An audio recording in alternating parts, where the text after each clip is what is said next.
नम्रता पूर्वक देश के मीडिया को भी एक रिक्वेस्ट करना चाहता था कि कृपा करके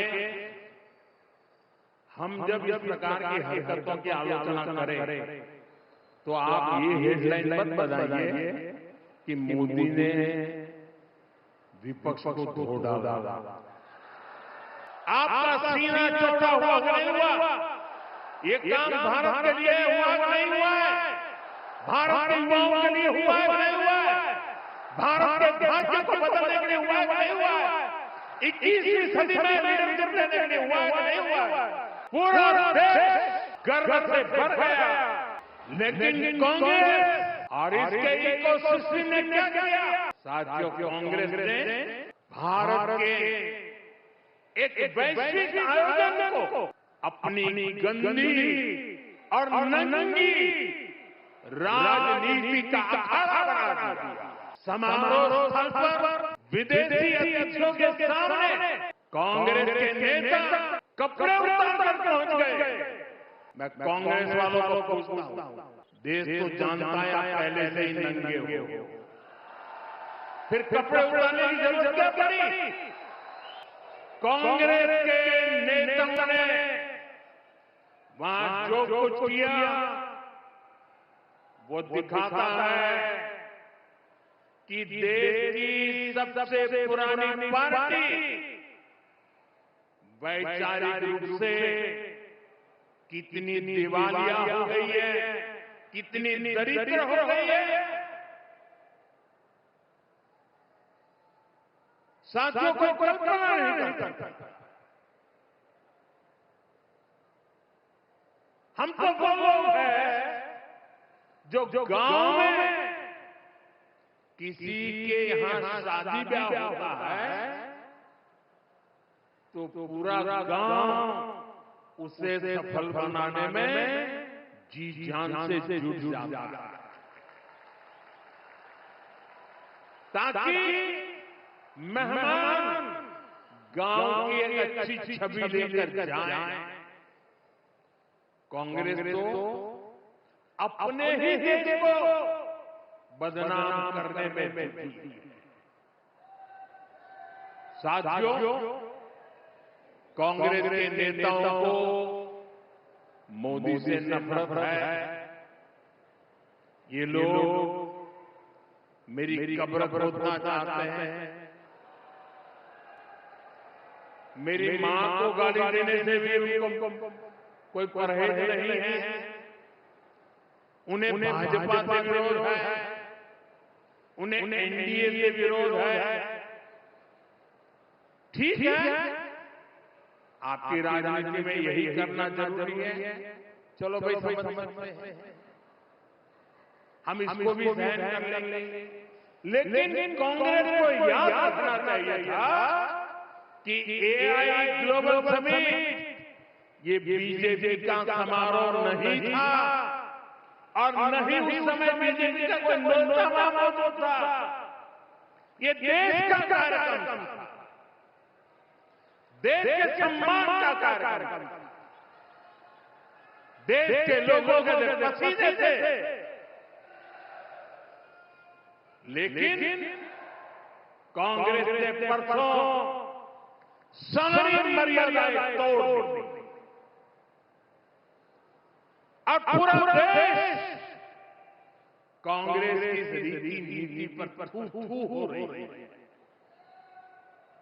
लेकिन दुर्भाग्य देखिए, इतनी पुरानी पार्टी के नेता लाजने के बजाय गाजते बेशर्मी के साथ देश की बेइज्जती करने वालों का जयकारा कर रहे हैं। और ये मामला कांग्रेस की हरकतों का लगातार चल रहा है। पार्लियामेंट में क्या किया? पार्लियामेंट में खुद परफॉर्म कर नहीं पा रहे तो अपने साथी दलों को भी बोलने का मौका नहीं देते, पार्लियामेंट को चलने नहीं देते। और उसका सबसे बड़ा नुकसान कांग्रेस के जो साथी दल है उनको हो रहा है। अब वो समझ गए हैं। ये अभी दिल्ली में उन्होंने जो ये नंगापन दिखाया, उनके सारे साथी दल चौंक गए, सबने किनारा कर लिया। और मैं नम्रतापूर्वक देश के मीडिया को भी एक रिक्वेस्ट करना चाहता था। वैसे मैं मीडिया को हर प्रकार के झेलने के लिए ईश्वर मुझे शक्ति दे प्रार्थना करता रहता था, लेकिन आज मैं उनको प्रार्थना करता हूं कि कृपा करके हम जब इस प्रकार की हरकतों की आलोचना करें तो आप ये हेडलाइन मत बताइए कि मोदी ने विपक्ष को धो डाला।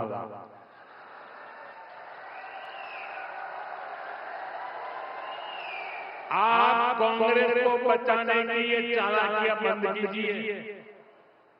ये विपक्ष करके आप कांग्रेस को बचा रहे हैं, और विपक्ष में जो और साथी बैठे हैं वो भी समझ गए हैं कि आप कांग्रेस करती है और भुगतना उनको पड़ता है।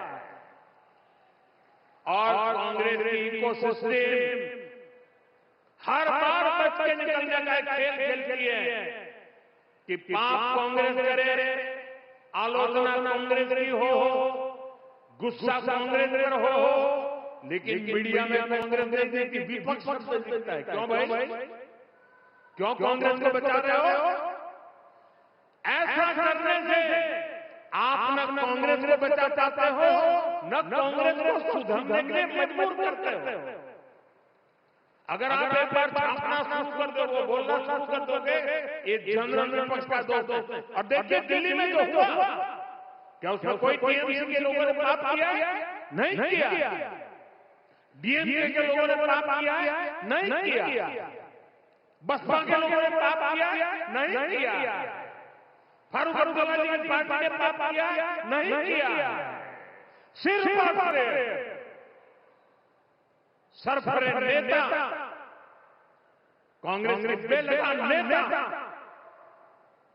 देश को तबाह करने पर तुले हुए। अगर आपको प्रधानमंत्री की कुर्सी पर बैठना है तो पहले आपको जनता के दिल जीतने पड़ेंगे।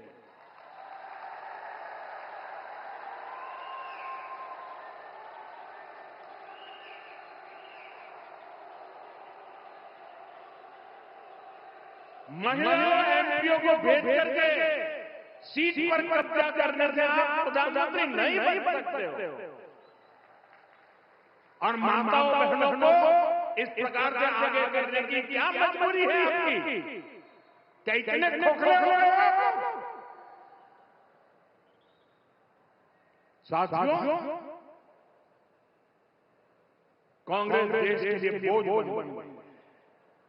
और मुझे इस बात का संतोष है कि दिल्ली में जो घटना घटी, कांग्रेस के सभी सियासी दलों ने कांग्रेस की भरपूर आलोचना करने की हिम्मत की।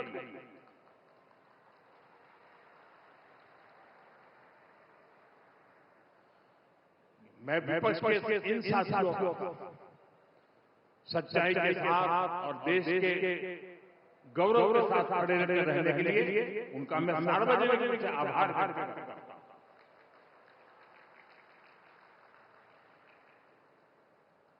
साथियों, भाजपा सरकार के लिए देश का विकास, यूपी का विकास सर्वोपरि।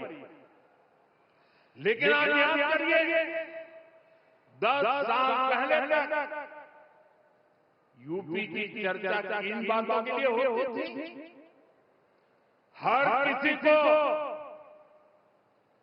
मेरठ के दंगे, पश्चिम यूपी में क्रिमिनलों की गैंग, खराब सड़कें, बिजली की कटौती और पिछड़ेपन की परिस्थितियां, यही कुछ चर्चा में रहता था। पश्चिमी यूपी के अपराध पर फिल्में बनती थी, फिल्में। सपा सरकार ने यूपी का ये हाल करके रखा। लेकिन आज यूपी को विकास के लिए जाना जा रहा है। आज हमारे यूपी को ब्रह्मोस के लिए मोबाइल फोन बनाने और एयरपोर्ट के लिए पर्यटकों की सुविधा लगातार बढ़ती संख्या के लिए जाना जाता है। यूपी स्पोर्ट इकोसिस्टम में अपनी पहचान बढ़ा रहा है। मेरठ में स्पोर्ट यूनिवर्सिटी का काम तेजी से पूरा किया जा रहा है। साथियों, सपा राज में जो अपराधी बेखौफ घुमा करते थे, वो आज योगी जी की सरकार में जेलों में दिन बिता रहे हैं। आज किसी की हिम्मत नहीं है कि कॉलेज से पढ़कर निकल रही हमारी किसी बेटी का कान कर सके। साथियों, जब कानून व्यवस्था सुधरती है तो व्यापार, कारोबार और दुकानदारी के लिए भी माहौल बनता है। इसलिए आज यूपी की अर्थव्यवस्था में भी जबरदस्त उछाल देखने को मिला। योगी जी के नेतृत्व में यूपी देश का बड़ा मैन्युफैक्चरिंग हब बनता है। कल ही मुझे यूपी की पहली सेमीकंडक्टर फैक्ट्री का शिलान्यास करने का अवसर मिला। इस सेमीकंडक्टर फैक्ट्री के बनने से यूपी का सामर्थ्य और ज्यादा बढ़ गया है। इससे यहाँ नए निवेश, नए रोजगार के लिए अद्भुत संभावनाएं बनेंगी। मैं आपको विश्वास दिलाता हूं, भाजपा की डबल इंजन सरकार ऐसे ही यूपी को देश की सबसे बड़ी इकोनॉमी बनाने के लिए काम करती रहेगी। यूपी विकसित होगा तो ही भारत विकसित होगा।